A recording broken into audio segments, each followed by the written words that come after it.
We're all familiar with the scale. In Rosh Hashanah, we have the mitzvos and averos, and we tend to think, we hope we're at least a Beinani, half and half, and we're pushing another mitzvah over Aseres Yemei Tshuva. But the question is, what does a Beinani mean? What does it mean half and half? We would think 700 mitzvos, 700 averos. Chazal teach us fascinating concept that each mitzvah is so powerful, we'll get schar for 2,000 generations. And an avera, sometimes it can have effect for 4 generations, which means it's 500 times more. That means 499 averas, 1 mitzvah. You have more mitzvahs than averas. It's unbelievable how many more mitzvahs we have just from each mitzvah, how much it's worth. So we know the story of Miriam at the end of the 40 years of the Midbar. She spoke Lashon Hara with Aaron about Moshe Rabbeinu, whatever that means. She got saras. And the entire Klal Yisrael waited for her a whole week before they traveled further. And Rashi says as a zchus, for when she waited for little Moshe, when he was in the water, Miriam waited and babysat baby brother. In that zchus, everyone waited for her.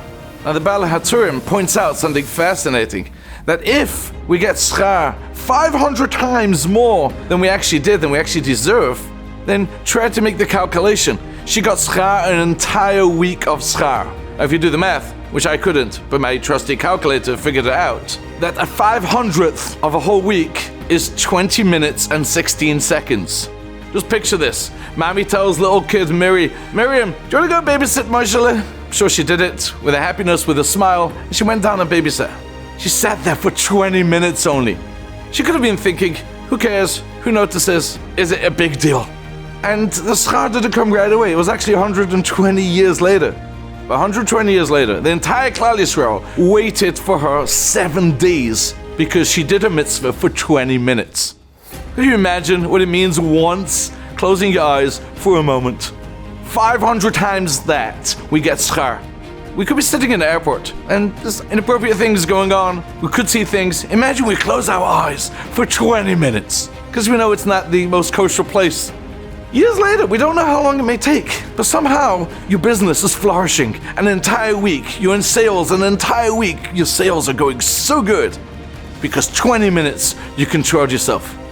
The Heilige Ishbitzer says, that's why the Zohar Kodesh is so heavy when it comes to these inyanim of Shmiras Einayim, and it's the tremendous punishment and oinah. She says, why is he so heavy? Why does he speak about so many punishments? He says, because there's no way to describe the schar.